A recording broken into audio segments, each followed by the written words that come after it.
The SRL on the NFL. Previews, predictions, and analysis covering every storyline in football every week. The SRL on the NFL.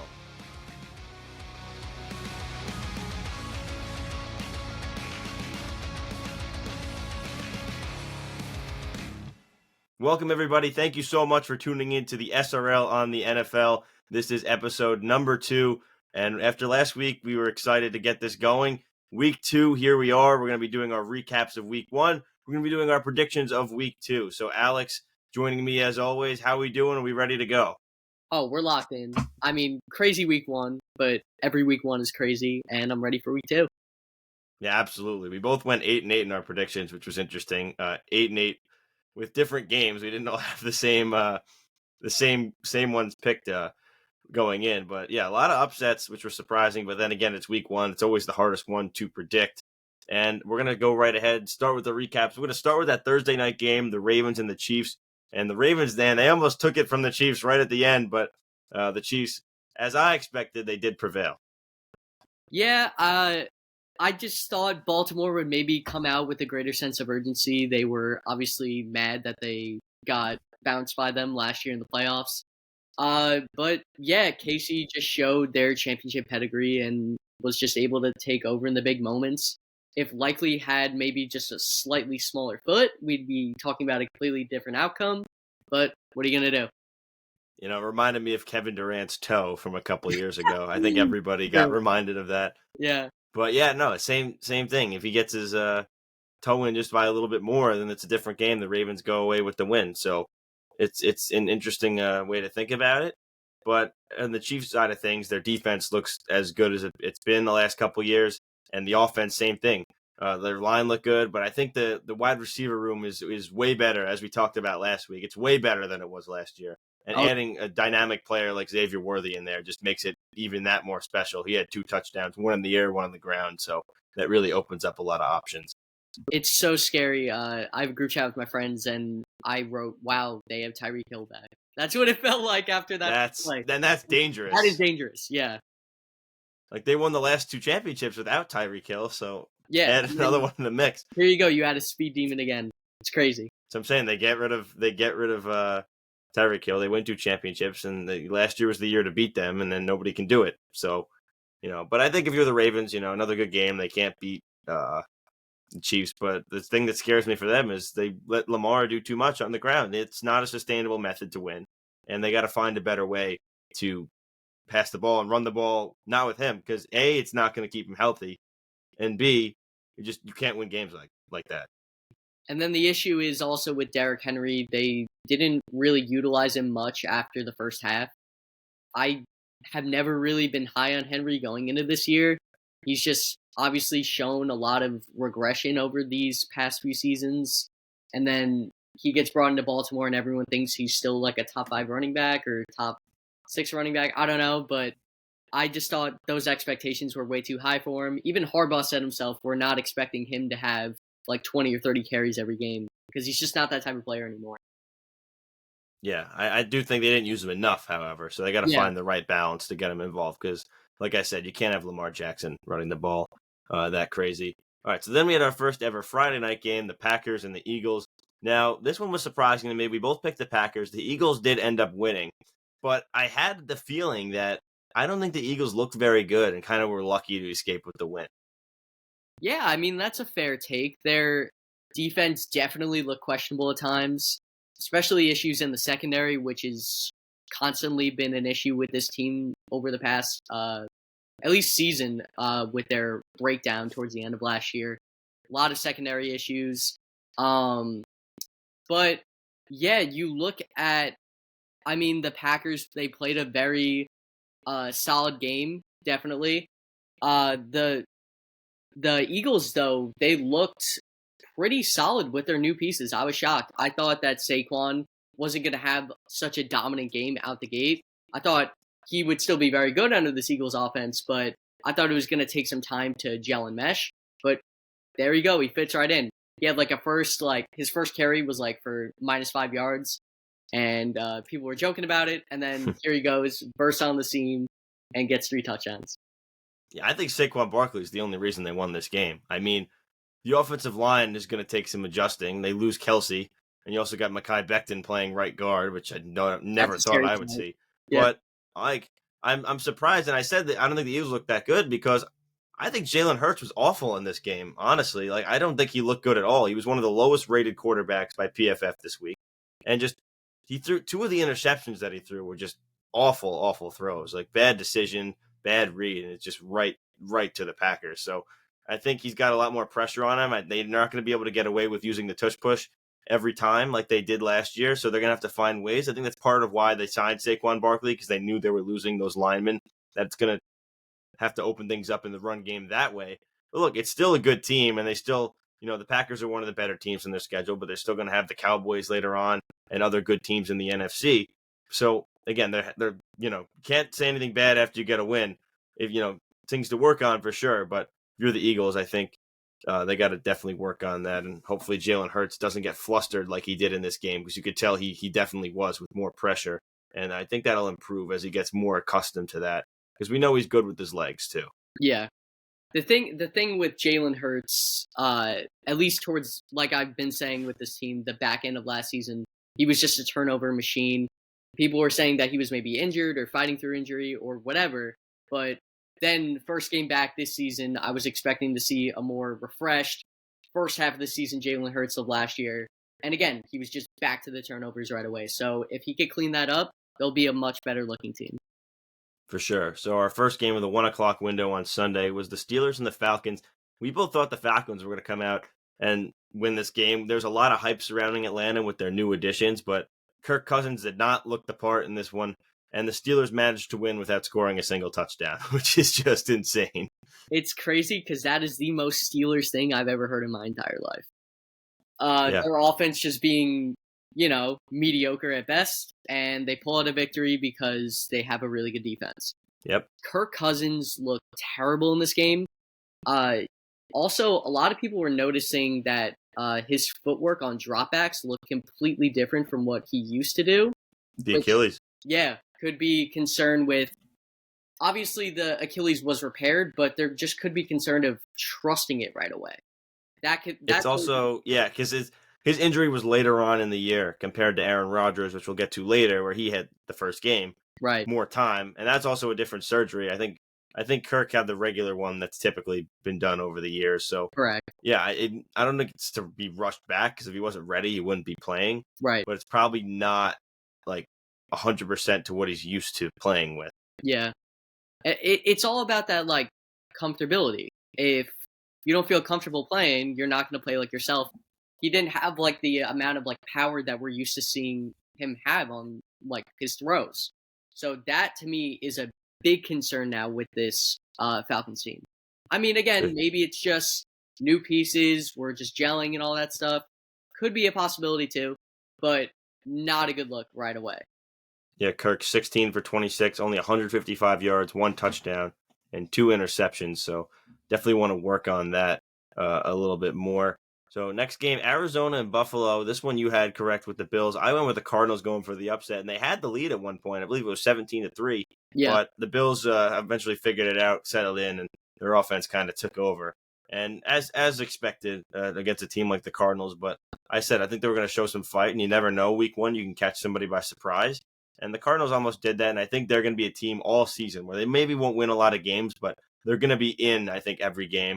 And I think Kyler Murray is going to be a big reason why, because he could improvise and kind of, create plays on plays that seem like they're going nowhere with an offensive line and a bad team. And there's a couple weapons that he has. So I think if you're the Cardinals, you lose, and that stinks, but it's not going to be a year where you're making the playoffs anyways. It's a developmental year, and it's a good game to start the year on. Definitely. I mean, you look in regards to the Cardinal fans, like, you should be very happy with your performance week one. You were able to stick with the Buffalo Bills, who over the past few seasons have been considered one of the best teams in football. So you stuck with the Bills, which is great. And again, their offense is going to keep them in games throughout the season. They have a lot of good offensive pieces. I love Trey McBride personally. Marvin Harrison, I think, is going to be really good. He didn't have too great of a week Well, one. exactly. They haven't even unlocked him yet. Yeah, That's that's another reason for optimism. exactly. You got to unlock him. James Conner is always a threat for rushing touchdowns, as we know. Um, yeah, so I think that this is just a very promising game, and they almost took it. So I think they should have their heads held up high. And Bills fans honestly should be pretty concerned of how they played in the first half, because if they played a much better team, they probably would have gotten put away much faster, or Yeah, the probably Bills not a take it chance to get put back in, I should say. Yeah. definitely. And the Bills take it 34-28, so they take it by a touchdown. Another wild game. The Bears ended up beating the Titans, not in the fashion that we thought they would, though. The Titans were up 17-0. Everything was going great for Tennessee until it wasn't. Will Levis throws a disastrous pick six that loses the game. But the Bears, same thing, no touchdowns. They get the win on the pick six, like I said, and a blocked punt for a touchdown. Caleb Williams less than 100 yards, but the first overall pick to win in his debut, and first round quarterback to win his debut in a while. But yeah, it's certainly a good thing for the Bears to get the win, but I don't think you're really happy about how it transpired. Yeah, I mean, their offense definitely didn't look great out the gate. We could definitely say that. DeAndre Swift was also very quiet this game. He didn't really do much. Their receivers, again, weren't really doing much with DJ Moore. Keenan Allen basically was a no-show. He didn't really do much. But again, it all comes down to Caleb. I feel like that's going to be the driving force of this team. And I mean, Caleb said it in the interview, though. He doesn't really care about how his stats look as long as they end up getting the win. Now, will they be able to win every week if he plays like this? Absolutely not. But you play week one, you were favored to win, they end up winning. Just be happy about it, move on, and learn how to build from it. There's only 17 games in a football season, so you definitely have to take the wins where you can. So, yeah, I think they'll improve. The biggest upset of the week was the Patriots taking down the Bengals 16-10. Nobody saw that one coming. We even were joking on here about how bad of a roster the Patriots were, but they fought for Gerard Mayo, and that now scares me. As you think of teams that are going to be like playing the Patriots throughout the rest of the year, you can't just take them lightly. I mean, not like you could take anyone lightly in the NFL. Somebody's going to upset somebody eventually, but the first game against a team that good like the Cincinnati Bengals, and I think the Patriots show the fight, but for me, I'm more concerned about the Bengals because there's a lot of question marks coming in this year after they didn't make the playoffs last year, the Joe Burrow injury. He looks a little banged up in this first game, does not look good. Jamar Chase isn't really a factor, and they don't score for a while. The second half, they make it close, and they can't figure it out. So, Cincinnati, things could get dangerously bad quick there. Not implosion worthy, but there's good teams in their division. There's a lot of good teams in the AFC. They put together a couple losses, and they could be out of this thing before you know it. I mean, that's a very fair take. I do think, though, that Bengals fans shouldn't be insanely concerned out the gate because they've kind of been there and done that in terms of early season disappointments. Going into this game, though, I did say I think the Patriots are going to make it very tough on them because the Bengals just never play good out the gate. They didn't have T. Higgins, which is obviously going to be a big factor in terms of the pass game. And Jamar Chase obviously did not have much practice this offseason because he was dealing with the contract disputes and all that type of stuff. So there was really like a lack of cohesion is what it felt like. And yeah, the Patriots just played really hard and they were able to pull out a W, which is shocking because, again, we said this is one of the worst rosters in the NFL. Well, we'll see what happens the next couple weeks if they could win more games or if it was just a week one fluke, as we tend to see. Texans and Colts was a close one, AFC South battle. The Texans take it 29-27. Colts were up early. Anthony Richardson, he's impressive, that touchdown throw. It was a long one, that 60-yarder. That thing was in the air for a while. But C.J. Stroud and the Colts, the Texans, better roster. They end up prevailing. Stephon Diggs, getting him involved early was definitely important. You don't want to get him upset. He had a touchdown, but, Texans keep rolling. The Texans, yeah, I mean, they looked really solid offensively. Also, Joe Mixon. Joe Mixon balled out for them. 178 yards, a touchdown as well. He looked amazing. I thought that he's kind of lost a burst over the past few seasons, but if they're getting this Joe Mixon every single game, they're going to be a lot of trouble. Because if Joe Mixon's going, that means Diggs, Collins, and Dell are open because they're going to be concerned about him. So that I feel like is a major takeaway from this game. But yeah, the Colts again kept it to be a really close game.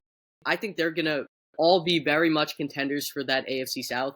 I don't think that it's so much definitely going to be the Texans as people think. So, I mean, personally, I do have the Colts eventually taking that division. But yeah, I mean, the Texans looked really great this game.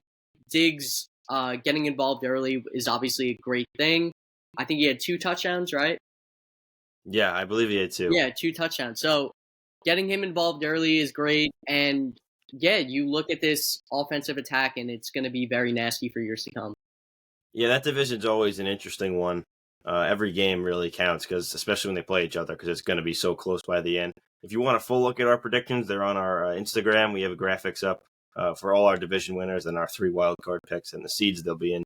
We'll see if we're right. Yeah, so another team in the AFC South there is the Jacksonville Jaguars, and you thought they were going to end up getting a win where every game matters, like we said, in this division. They were up 17-0 on the Dolphins, and with the game 17-7, they thought they were going to get another touchdown, put the game, further out of reach for Miami. But what happens? They fumble at the end zone. Travis Etienne, a tough break there. Dolphins jump on it. Next play, Tyreek Hill goes 80 yards for the score, and then all of a sudden it was all Miami. They take over, and they end up getting another touchdown later in the game. They win that one 2017. So for me, not fun, because the Dolphins, they're down and out. You need them to lose every game that they can, in a tight division race, especially a tight conference, and the Jaguars definitely one they're going to want back.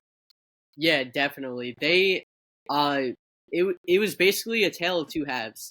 Jacksonville looked great in the first half, and then Jacksonville looked terrible in the second half. You just cannot make those mistakes in terms of turnovers. I think last year they were one of the top teams in turnovers, so that's the only thing that's really going to hurt them. Trevor Lawrence just needs to be consistently good. He sometimes has stretches where he looks great, and then he has stretches where he looks horrible. We need a good Trevor Lawrence throughout the entire game, and they're going to win most games. It's surprising the amount of games that, like you said, tale of 2 halves. This week, there were so many that was just like one team's up big and then one team lost. Like, Yeah. you don't see that very often. No, yeah, But it was definitely I mean, it's week 1, though. That's what happened. Week 1's always interesting. Yeah. Just like the biggest blowout of the week, the Saints, they beat the Carolina Panthers 47-10. Derek Carr looked good, but again, the Panthers, they're definitely the worst roster in the NFL. We said the Patriots, the Panthers are by far the worst team. Oh, yeah. And they got smoked by the Saints, so not really much going on there. I think the Panthers are in contention to go 0-17, but they probably won't. Probably not, but yeah. Teams usually win 1 or 2 games somewhere. Somebody's not ready, taking them lightly. There's an upset, but we don't see it very often. But this is a team that, out of all the teams in NFL history, is in contention to possibly do that. So it's sad. I mean, but if we're being honest, it was not a shocker this week that the Saints. No, not at all. Not at all. The Saints, off them. Yeah. The Saints aren't even that great of a team. They're just okay not, to me. Yeah, and that's why I think I say that about the Panthers. Like, first game, get your teeth kicked in like that. Yeah. New coach, just something divisional game, and you still get smoked like that. It's not horrible. Not really a great look. So I'm gonna let you take the floor with this. The Vikings beat the Giants 28-6. Yep. Giants don't score a touchdown. Daniel Jones did not look good at all. Nope. And I'm gonna let you go on a little ramble here. Yeah, I mean, just it's disappointing year in and year out when I have solid expectations for this team. Again, I don't think that they're a phenomenal team by any means, but they should be looking competitive against this current Vikings roster. Sam Darnold looked elite in our game. Like, why is that a thing? Why is he going 19 of 24? That should not be happening. They invested so much in this defensive line, and there was just not really much pressure at all. It just didn't make any sense. Malik Neighbors looked okay in his rookie debut, 5 catches, 66 yards. But yeah, I mean, it's going to be coming down to Daniel Jones. If he's throwing interceptions or just turning the football over, they're not going to win much at all. So he needs to clean up his turnovers. In 2022, when he was solid, he wasn't turning the ball over. It really comes down to turnovers, and it's just really frustrating that they'll get like maybe a solid drive going and then bam, interception. It's just you cannot make this stuff up, and the fact that they didn't even really look competitive at all in this game is just very concerning for me. Yeah, Daniel Jones was not good. I think the worst part about it is that it was him. The line wasn't that bad Yeah, in this game, where it has been in the past. it And was Malik solid. Yeah. Neighbors is down the field. Like, I don't know how open he was or not, but he didn't really get him the ball. And that was supposed to be the big emphasis of this offense. Like, the wide receivers, there's some skill there, and they're not really getting the ball to them. And I think that's kind of causing some issues. But, the defense was meh. Like, Kayvon Thibodeau's not really giving you what you need to, especially for how Nope, he talks. You want more from him. definitely. He's a very confident guy, which is great, but you got to back it up on the field. And then the rest of the line kind of underwhelming. Brian Burns not really doing too much. Dexter Lawrence, and that's supposed to be the strong suit of that defense. So they're not doing their thing, and the rest of the defense isn't picked up behind it. Sam Darnold is a great game, so we'll see if he can keep that going. But the Giants, things could get ugly fast for them. They play the Commanders this week, and that's not a good team. So definitely need to win that one to Yeah, keep their season, at least the fans involved, because the fans were booing by the end of the first half, and that's not something you want to deal with all season. it's getting to a point where it's getting ridiculous. No, it is. You're right, but What did they? What that's did they very score? early. So Right. what are you going to do then? You're It's starting a just dangerous game. You don't want. Could you imagine the booing by the stadium by week 8 if it's this? They're booing like this and oh they yeah, keep losing. I know how it'll get. Yeah, Like, Giants it's just fans traditionally are always filling that stadium, but yeah. think about it It's if just it's not even about like them winning or losing. It's about the state of competitiveness. When oh, you lose exactly. 28-6 at your home opener, that's embarrassing. It's just oh, I just I get frustrated just thinking about it. Yeah. Yeah, so that's going to be something to monitor. So the Raiders and the Chargers started the later window. The Chargers won in Harbaugh's debut. I don't think anything really exciting happened in this game. It's the Chargers were the better team. They ended up winning. The Seahawks and the Broncos, it was 26-20. The Seahawks took that one. The story there, Bo Nix did not look good in his debut. I think he's in there way too early. He's not ready for the NFL. He needs to sit and kind of watch a little bit. And I think that was shown early on. Mm-hmm. Continuing on, the Cowboys and the Browns. The Cowboys took that one 33-17. The Cowboys, I think they did look good in the beginning and kind of took it to the Browns, went up, and I think they had to kind of take the foot off the gas a little bit just Right. because the game was out of reach. So the Cowboys, we haven't really seen their full potential, but I think they did look very good. The Browns, I think it all just falls on Deshaun. Like the defense wasn't as good as you would have liked it to be, but the Browns offense had no answer for Micah Parsons. He was involved in every single play, and then because of that, Deshaun Watson did not play well either. Yeah, Deshaun just hasn't looked good in like the past like 4 years at least minimum. He is just not the same player. I mean, it's crazy. Like those allegations come out and like bam, now he's terrible. Like you cannot make this up.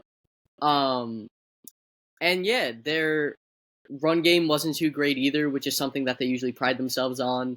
And yeah, their defense, which is usually dominant, didn't really show up. So all facets of the game, they really were not great. Yeah, we'll see if they get any better. I don't know. Deshaun, I think, is going to end up having that team implode where we might see Jameis Winston in at some point. But I don't really know what they could do with all this money they're giving him. They're kind of just have their hands tied. It's the guaranteed money too that makes it tough. Exactly, which I don't understand why they gave him that contract, but that's a separate story. Out of all the Right. people that give a fully guaranteed contract, you give it to a guy you've never had in your team that was dealing with all those cases. It just never made any Sure. sense to me. So Sunday Night Football, I think, was the best game of the week. It was the Lions and the Rams. The Lions ended up taking that one in overtime, 26-20. They were up big. They were up 17-3. 2 touchdowns by the Rams. They get it tied, and each team was able to add a field goal. So the Rams went up 2017 before the Lions tied it and forced overtime. And you saw a great display. The Lions fans were fired up to have this game, Sunday Night Football. This is the same team that they eliminated last year in the divisional round. Mm-hmm. That was the wild card round, actually.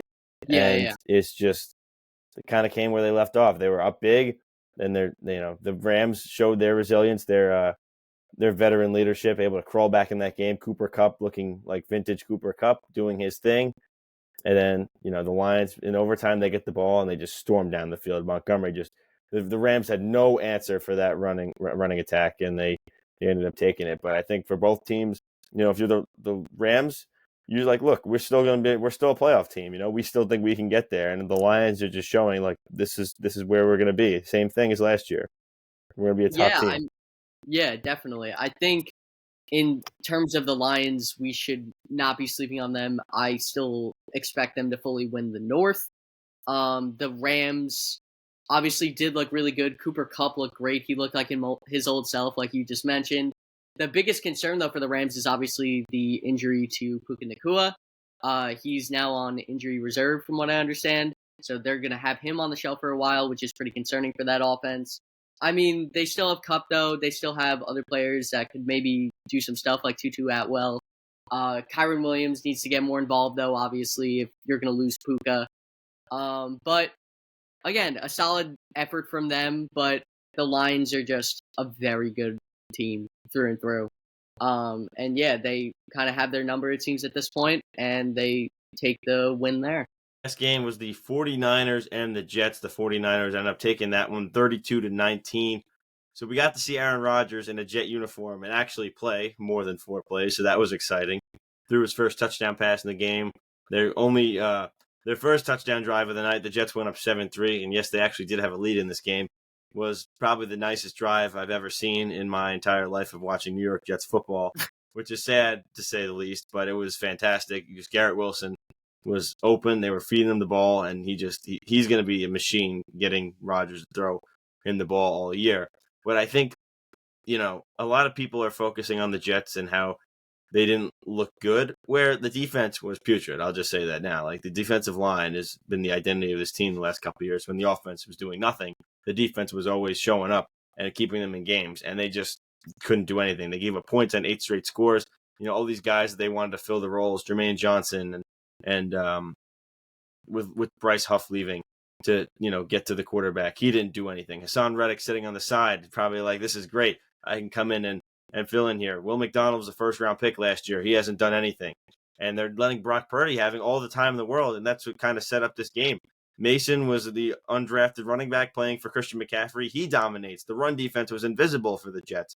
And I think that's your big concern. Where the offensive side of the ball, they were barely on the field, and they were okay. There was some moments you want back for sure. There's things to work on, but the offense showed some glimpses, and now the defense is going to have to lock in. But the optimism is this is the hardest game the Jets have on their schedule the entire year. It's the San Francisco 49ers, and it's week 1. And there were some guys that didn't play in the preseason. Whether you think they should have or not, they looked like they hadn't played football in a while. So there were some positives, there were some negatives. Now, if the Jets lose the next couple games, or some of them, then I'm going to be concerned. They have 3 more games. The Vikings in London are after they play the Titans, Patriots, and then Broncos. The Jets need to be 3-1 going to London to play that game. And there's no other excuses around it. Or else jobs are going to be on the line. Robert Saleh is going to be on the line, and Joe Douglas is going to be on the line. But I think for the Jets, you could take Rodgers playing through the whole game as a positive. The offensive side of the ball, like Lazard looked good playing with Rodgers again, even though he had a drop on the first drive, which was not fun. Garrett Wilson's going to be good. Breece Hall was meh. He had a touchdown, but the run game was non-existent. They couldn't get that going, and you got to think the pass game will improve too once the run game gets going, and they'll complement off each other. But I think the big thing for sure on the Jets season is they got to get that defensive line figured out, and they got to get to the quarterback because that's going to make the entire defense better, bring back their identity, and help them win more games. On the other side of things for San Francisco, they, like I said, no McCaffrey. That's going to be hurting them as they go through the year. Mason looked good, but I don't know how long that's sustainable for. Ayuk didn't look great. He had a drop. That's something that I think will get resolved as he, is in camp more and stuff like that. But, Purdy did his thing. Defense looked good. Same old 49ers, I think, in winning that game. And they just, they just grinded out the Jets and were able to just consistently put up field goals on all those drives, and then they ended up getting the win. So I think I covered almost everything there. That's really my analysis from that Monday night game. Yeah, I mean, Jet fans, I really would not be too concerned yet. You do have a much easier schedule coming up. Now, if you were to lose said games, then now we're getting concerns. Yeah, this could arguably be the hardest game that you guys have this entire year. But obviously, the big concern is just making sure that you tighten up that defense. Usually, you guys are unstoppable on defense, but that looked like a very average defense, to say the least, against the 49ers, which obviously is not the identity of this team by any means. And yeah, there were glimpses on the offense that looked really good. Alan Lazard had 2 touchdowns, which I didn't even think was possible for him. He looked Yeah, lost right. last year. But here he is. He's back with Rodgers, back to being comfortable. So that's great. And yeah, that one drive in the first quarter when they got the lead, they looked dominant. They were feeding both Garrett and Brees, and look what happens. Feed your skill guys, and you'll get rewarded. So I think that there's a lot to be happy about and just a lot to obviously build on too. But you got an easier schedule coming up, and you should keep your head up high. Yeah, still some cautious optimism there, but again, if this continues, then then it's gonna get bad quick. And Yeah, Robert Saleh should be on the hot seat regardless, just because of the last couple of years he's had a lot of time, and he's got to figure it out and has to have his defense more prepared. Honestly, right. so let's move over to our predictions for next week, week 2, starting tomorrow night with the Thursday night football game, and Hmm. that is the Bills and Dolphins. So always a hard one for me to predict. A nice AFC East battle, and it's in Miami. So Hmm. Miami gets 2 home games in a row to start the year, and I think I'm going to lean towards Miami in this game. Both these teams won last week, as we said, but Miami, I think, their offense is firing now. It took them a little while to get going, and I think short week. They don't have to travel. I mean, it's not going to be like in the cold. It's in the heat. They say that the Dolphins have the advantage because the day games it's really hot and their sideline's cooler than the other side. It's a night game, so that's kind of irrelevant here. But I think not having to travel, they're still processing what happened earlier in the week. They come with the big offensive game, and I think they're going to take to the Bills defense that's been depleted, losing a lot of their players still early in the season, figuring things out. Like we said, they gave up their 28 points to the Cardinals. That Miami is going to just explode on offense and take this one. Yeah, I mean, I think that's a very fair take. I think I'm also going to be, yeah, I'll be going Miami here as well. I think their skill positions are just unstoppable, and then you pair that with a looking defense against just the Cardinals last week. Yeah, I think that's a recipe for disaster for the Bills. The biggest concern for me in terms of Miami, though, is what's going on with Devon Achane. Looks like he probably will be playing. He's still listed as a game time decision, but he did play through the walkthrough today, which is somewhat promising. But Raheem Mostert wasn't involved either. He's dealing with a chest injury, from what I understand. So there is concerns possibly with the run game. They would probably end up getting Jalen Wright involved, which is what I've been hearing. But even with the run game, that passing attack is unbelievable, and I think it's going to gash into that Bills defense for sure. Definitely enough. So starting at the Sunday slate, we got the Raiders and the Ravens. I'm going to give it to the Ravens. They're going to get their first win, home soil. The Raiders, nothing special really going on there. And I think the Ravens are going to be out for blood after they had that victory taken away from them, rightfully taken away from them on Thursday. It was the right call. It's got to sting if you're in that situation. You think you win the game. I think they're going to be heavy in the passing attack again. Hopefully get Lamar a little more involved with his arm, less involved with his legs. And I think the Raiders are a good bounce back game after you play the Chiefs. So I'm going to take Baltimore. You're telling me you don't believe in Minshew Mania? Minshew Mania is a lot of fun, but there's not enough talent on that team, especially when the No, yeah, Ravens are. You're going to Baltimore for their home opener. yeah, no, I'm taking the Ravens for sure. I don't think much people should bat an eye about that. Um, but yeah, I this is obviously a great bounce back game for them. You're at home, you should feel more comfortable. Yeah, I'm taking the Raiders for sure. I mean, the Ravens for The sure. Ravens for sure. Yeah. Almost got tied in there. So we got the Chargers and we got the Panthers. I'm gonna take Los Angeles. It's just the Panthers home opener, but I just think after last week's showing, there's no way you could pick the Panthers for a while until they at least show some fight. Herbert played well, and I think they're gonna keep it rolling. Yeah, I'm also gonna be going the Chargers here. The Panthers are so terrible. I mean, it's horrible. I feel bad for them because they didn't even have a chance to have the first overall pick this year. But yeah, they're gonna be really bad for a long time, and I think that definitely continues here. I'm going the Chargers. Yeah, I feel like there's a lot of games this week that are kind of easy picks, which doesn't mean they're all going to be right. Right. But I feel like there's less close games, at least matchup wise, this week. As the next one is the Saints and the Cowboys. Cowboys' first home game of the year. They looked really good against a pretty good Cleveland defense last week. Where I think the Saints are solid. They're not a bad team. I don't really think they're that good of a team either. So I think Dallas is going to take what they did last week. Micah Parsons is going to be dominant going against a similar offense. So Cowboys at home. Yeah, it's hard to disagree with that. I'm also gonna be going Dallas at home here. I just think the Saints are just the definition of mid. Derek Carr looked really good week 1, but do we really think that's gonna be consistent against this Dallas defense? I doubt it. So I think that pass rush is gonna get through, and they're gonna make a very tough time for Derek Carr. All right, we have a NFC divisional rematch, Tampa Bay and the Lions. I was going to go Tampa Bay. I ended up picking the Lions because last week I picked the Rams against the Lions, and that's the other team that they played in the playoffs and beat. So I'm going to go with Detroit again. I just think I like what they showed last week. I think they're better than they were last year. They have more experience. I think they're going to be smarter, where last year was a lot of run and gun type football, like some impulse decisions. They were big on going for it on fourth down. I think they're going to be a little smarter this year, and I think they're more experienced. And I think they're going to take their win from last week. They know how to beat Tampa Bay. Baker Mayfield's coming off this huge high of a game, that whole offense. They got everybody involved, and now they're coming and playing a really good Lions defense, and that's going to matter. So give me Detroit. I'm going to be going with the upset here. I think the Bucs look great in week 1. I think that Baker is just really good with these weapons. They just have a great sense of chemistry with one another. They want to fight for each other. And I understand that the Lions are really good, and that they play really good at home. But I don't know. I couldn't even give you a legitimate reason. Just for some reason, I just feel like Tampa's going to end up taking this. I like that. I like that pick. All right, next game, we have the Colts and the Packers. I'm going to go Indianapolis here. No Jordan Love. It's going to be Malik Willis for a couple weeks because of the MCL injury that he suffered in Brazil. Yep. So the Colts, they look good last week. They didn't beat the Texans, but I like what Anthony Richardson showed.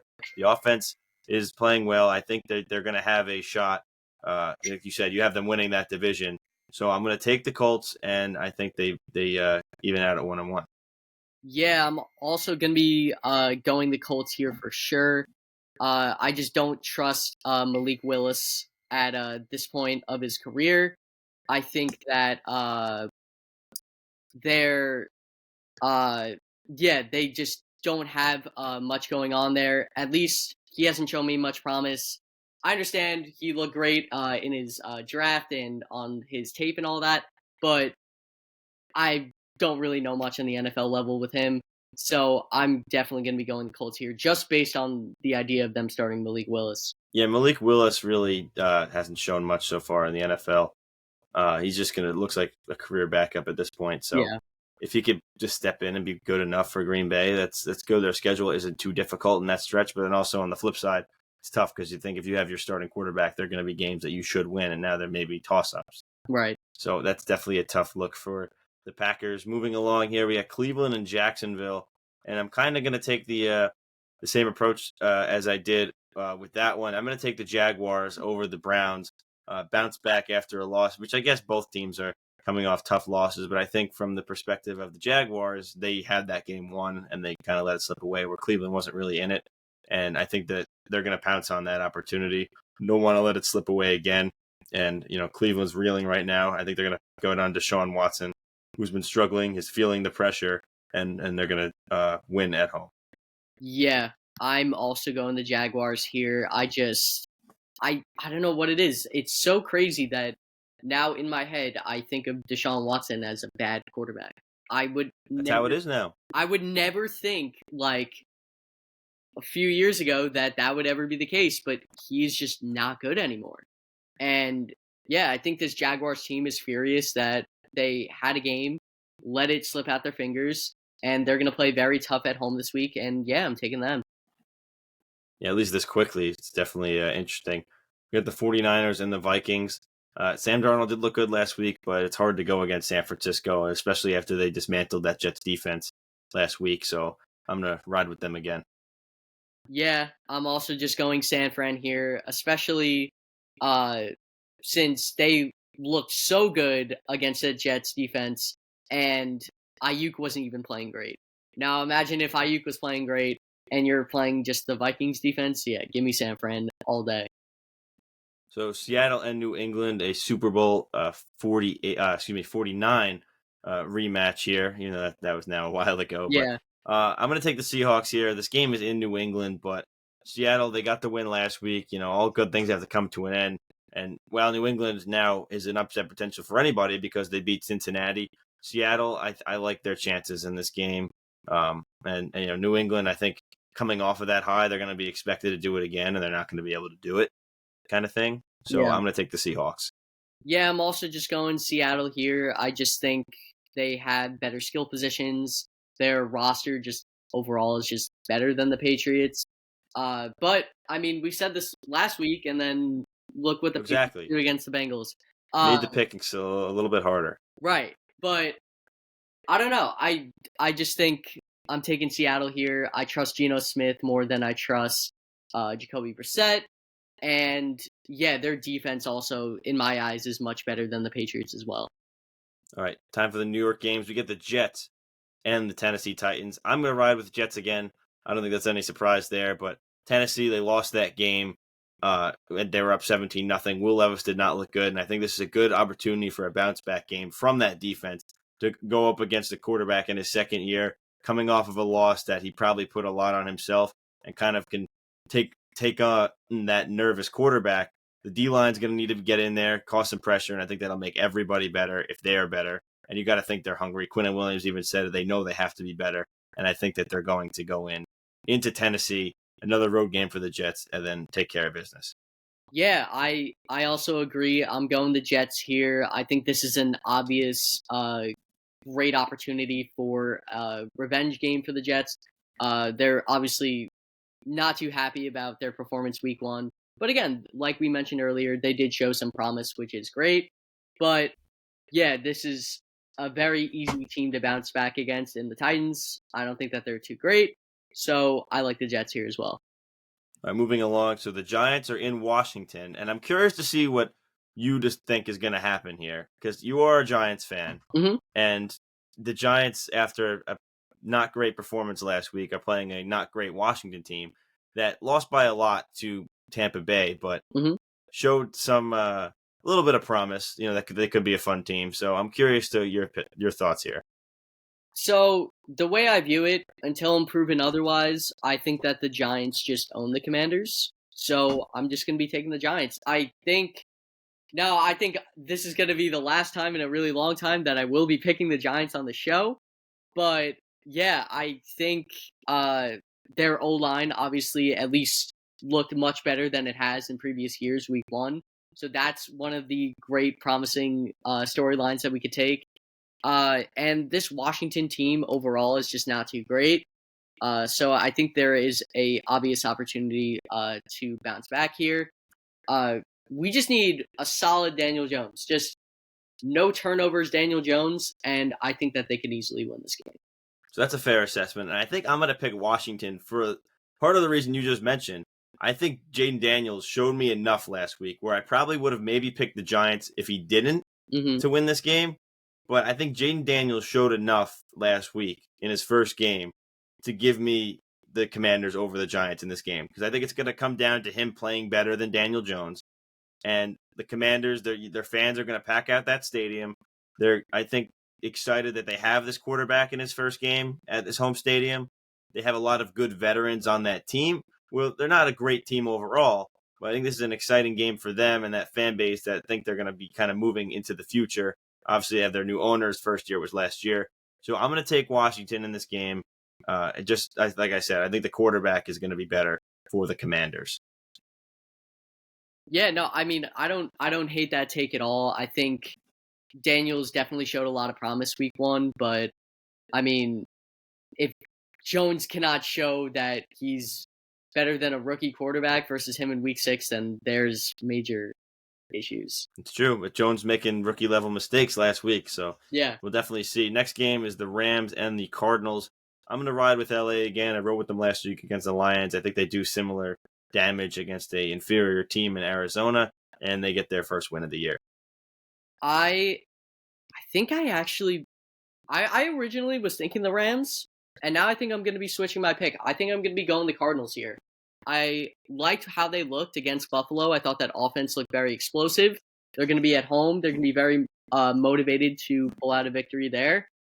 And again, the injury to Nakua, I feel like is a big deal for the Rams, and they have to be able to bounce back from that. Obviously, they don't have Aaron Donald anymore, which is was the heart and soul of their defense. So that's concerning there as well. So I'm gonna be going the Cardinals here. See if they can unlock Marvin Harrison Jr. That'll be a big factor. We got the Steelers and the Broncos, and I'm gonna go Pittsburgh again. Like I said, Bo Nix, kind of the opposite of Jaden Daniels, did not play well in his debut. And I think the Pittsburgh defense, after the performance they put up against the Falcons, is going to come out again, make it hard on the rookie, and bring Pittsburgh to 2-0. I'm going to be going a bit of an upset here. I'm going to be going Denver. And I think that, Bo Nix didn't look phenomenal, but I also don't think he was the reason that they solely lost. And I think that there could be a good chance that Javonte Williams could break out for a solid little game for him. I think that the Steelers are just not that great. I understand that we say this every year and then they turn out 9-8 and somehow make the playoffs. It's insane. But I think this year we're going to, like we've talked about before, we think that the Steelers are not going to make the playoffs, both of us. I think that they're just not going to be too great. I think they're going to be maybe a 6 or 7 win team. And I think this is going to be one of the losses on the schedule, a random loss to Denver. Absolutely. Last 4 o'clock game, always a fun one when these two get together. The Bengals and the Chiefs early in the season, don't want to risk any injuries. You get Burrow, you get Mahomes. I'm going Chiefs again. The Bengals loss last week was just not good enough. And you got to think, as we say, they're going to get better throughout the year, but getting Kansas City in week 2 after a tough loss to a not great New England team is definitely not the place to bounce back. The Chiefs seem to have it all figured out. Just business as usual there, and they're going to roll to 2-0. You can count on 3 things in life: death, taxes, and the Bengals starting 0-2. They just never start off good to any regular season. And I'm taking the Chiefs here as well. I think that they're much more poised. I understand that Burrow has obviously beaten Mahomes a lot in the past, but I still think that the Chiefs at this point are just on a completely different level than them. So I'll be going the Chiefs as well. All right, Sunday Night Football. If you told me this was the matchup before last season, I would say you're insane. But the Bears are playing the Texans in Houston, and should be a fun one, definitely. I'm going to take the Houston Texans. They got the win last week, and C.J. Stroud, home game. That Houston's fired up, new uniforms, everything. Where the Bears are going to keep it close, but they're going to need to find something from Caleb Williams. I think, until they figure it out on offense, it's going to be a hard team to pick. There's some promises there. They have weapons, a good amount of receivers. Roma Dunze being hurt doesn't help the case, but once they start throwing the ball around and kind of figuring out an offense, that I think it'll be easier to pick them. But just Houston is a better team. They're at home. I'm going to take them. Yeah, I'm also going to be going Houston, and just the fact that they're at home definitely solidifies it for me. Caleb, like you said, we need to see something out of Caleb for me to really feel truly confident in the Bears. I think that they're still going to be fun throughout the year, but we need to see some promise out of him before I'm feeling confident about picking the Bears. So I'll definitely be going Houston here, but I think it's going to be very close and a really interesting one for sure. For sure. And Monday Night Football, it's a bird battle. We got the Falcons going to Philly to take on the Eagles. And I'm going to lean to Philadelphia again. I know I said that in their first game, they did not look that great. And now I'm not even saying that they're going to look that much better, but it's a similar situation where Atlanta's a team that they could beat by not playing 100%. And if Kirk Cousins plays the way he did last week, then the Eagles are going to easily win this game. The Eagles have a much better defense too, and I think that's going to be part of that in what's going to happen there. But I think the Eagles offense going against the Falcons defense is the bigger story, as that offense has a lot of weapons and can break through on the Falcons defense, which is weaker. So Saquon Barkley probably going to have another big game. I'm going to take the Eagles. Yeah, I'm also going to be going the Eagles here. They play pretty solid at home, and Kirk Cousins looked not good last week, and it is very concerning. He needs to look like himself again for me to maybe buy back into this Falcons hype for sure. All right, and there's all of our picks. Go and check out our social media accounts to see more information and content surrounding the NFL.